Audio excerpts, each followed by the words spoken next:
Geçen yıl bugün birçok canımızı, vatandaşımızı, kardeşlerimizi kaybettik, ailelerimizi kaybettik. Bugünün acısını bir nebze olsun vatandaşlarımızın hafifletmek ve onların acısını paylaşmak için Umut Kervanı olarak, Yetimler Vakfı olarak halkımıza bir nebze olsun yardım etmeye çalışıyoruz. Çocuk giyimleri, bayan, yetişkin her türlü kardeşlerimize kıyafet yardımı yapıyoruz bugün. Rabbim bir daha böyle bir afet yaşatmasın. Çok büyük acılar yaşandı, çok büyük kayıplarımız oldu. Rabbim inşallah ülkemize, devletimize bir daha böyle acılar yaşatmasın halkımızı. Oğlum depremden tuvar üstüne yıkıldı, öldü. Gelinim, iki gelinimin kocası, 5 tane yetimim var. Allah peygamber razı olsun Umut Kervanı'ndan yardım ediyorlar, üst baş veriyorlar, yiyecek veriyorlar, ayakkabı veriyorlar. Allah razı olsun hayır sahiplerinden. 2 gelin dul kaldı, 5 tane de çocukları var onların. Durumları 6500 lira maaş veriyor, maaşları 6500 lirayla bunlar ne yapacak? Konteyner kentte yaşıyorlar.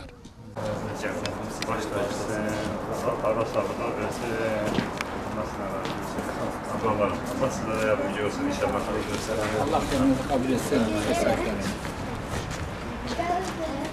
Hayır.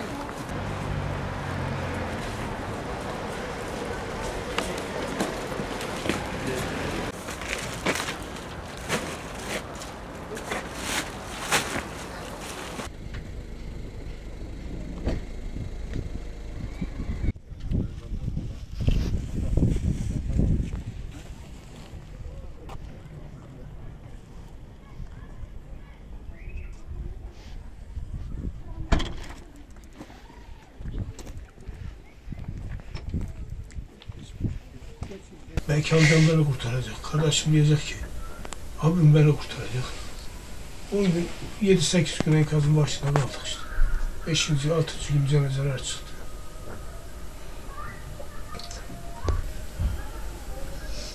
Yani ailenin komplesi mi gitti orada? Evet, ailenin hepsi. Anne, baba, annesi, babası, çocukları. Bir de gelin vardı. Gelin de hamileydi ana. Söyleme sahip. Onda sayarsak 8 kişilerdi.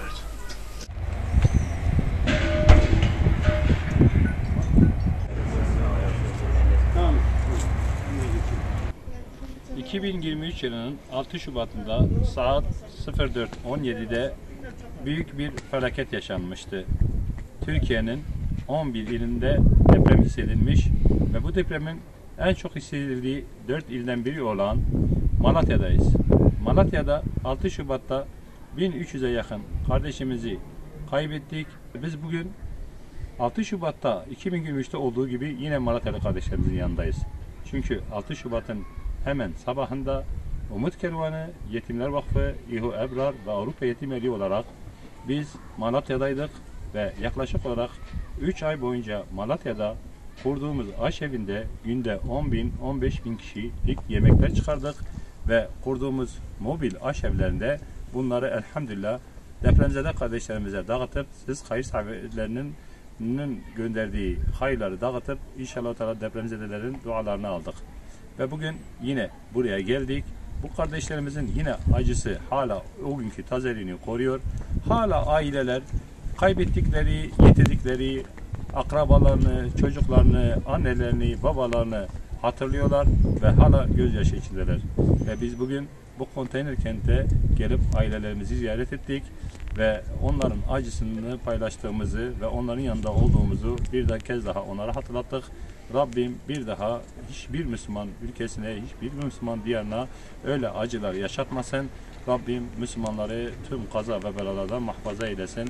İnşallah Teala Umut Kervanı olarak, Yetimler Vakfı olarak, Ühü ve Ebrar olarak, Avrupa Eğitim Birliği olarak biz depremzedelerin yanında olmaya devam edeceğiz. Allah razı olsun.